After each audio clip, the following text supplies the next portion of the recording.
songwriters who wrote about the most important issues of our time, and Bob Dylan was, of course, the leader of that moment, from Hibbing, Minnesota, which is one of Minnesota's many claims to fame artistically.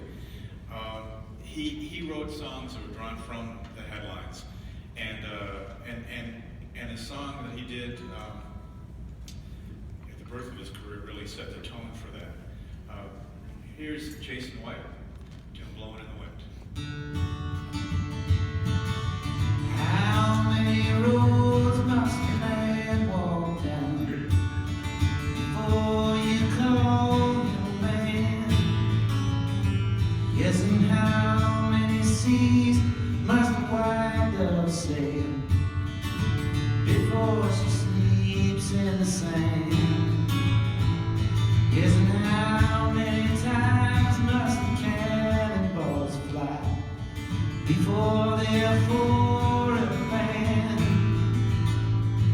The answer, my friend, is blowing in the wind. The answer is blowing in the wind.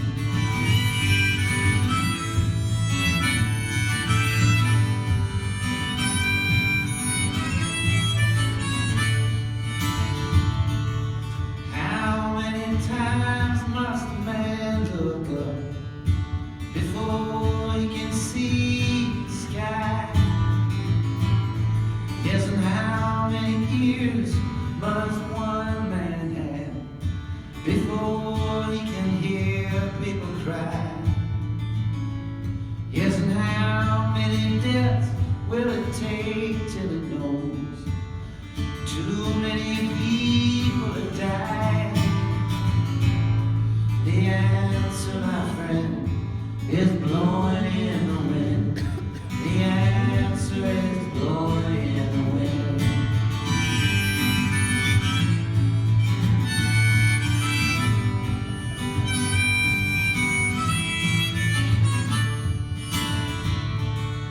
How many years can a mountain exist before it is washed to the sea?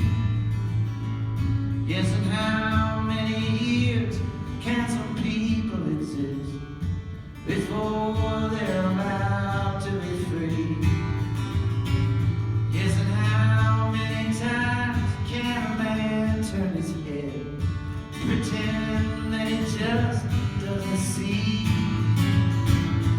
The answer, my friend, is blowing in the wind. The answer is blowing in the wind.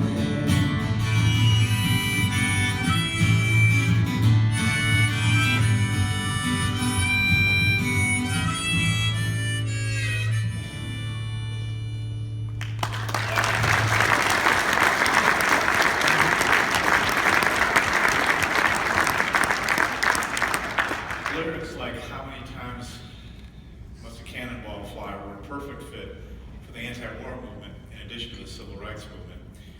That anti-war movement grew to massive proportions in 1969 and 1970 in this country. When I'm talking to college students, I ask them to remember I used to ask them to picture the Occupy movement. Now I just say, remember last Saturday when we were all marching all over America? That's the closest thing in their lifetime they will ever see to what we saw in terms of demonstrations against the Vietnam War. In May of 1970, many were concerned about the expansion of the Vietnam War into neighboring Cambodia, and demonstrations popped up all over America, and Kent State University in Ohio was no exception. Amid concern about keeping order, National Guard troops were called in to Kent State. And there's a couple of pivotal days in history, including May 3rd, 1970, peaceful Sunday at Kent State. Beautiful day. Students were out on campus just curious about what was going on, and there were soldiers all over the place. And one young lady named Allison from Pittsburgh spotted a young man who had placed a flower at the end of his bullet, at the end of his rifle, and she ran over to make his acquaintance and to flirt with him. And very quickly, a commanding officer came over and took the flower and threw it across the yard and sent her packing. And with all the indignation an 18-year-old could muster, she said, what's wrong with flowers? They're better than bullets. Well, the next day was nowhere near as peaceful. It was a day in which armed National Guard troops came face to face with protesters. And to this day, we have no idea what happened. We do know that all the protesters were not flashing peace signs, but most were. And we do know that at some moment, a gun went off. And 4 Kent State students were killed, including that young lady who talked to the soldier the day before. And this was a catastrophe on every possible level.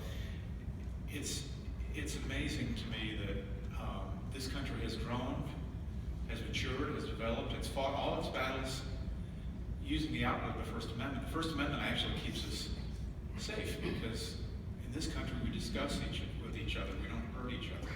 But on that horrific day, something went very, very badly. And this is how the news media largely reacted. And I would invite you, when you go back to your archives, see how your newspaper covered the shooting at Kent State. When we talk about this on campus, kids are just astonished that soldiers would come to their campus and shoot students. How was that possible? And yet, in 1970, a lot of the news media just took the tack that it was kids making trouble. And there are chilling TV interviews with women of Ohio saying those punks got what they deserved.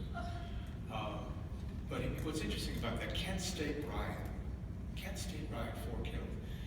This story speculated and took the National Guard's position that there was a riot, that they had to shoot to defend themselves.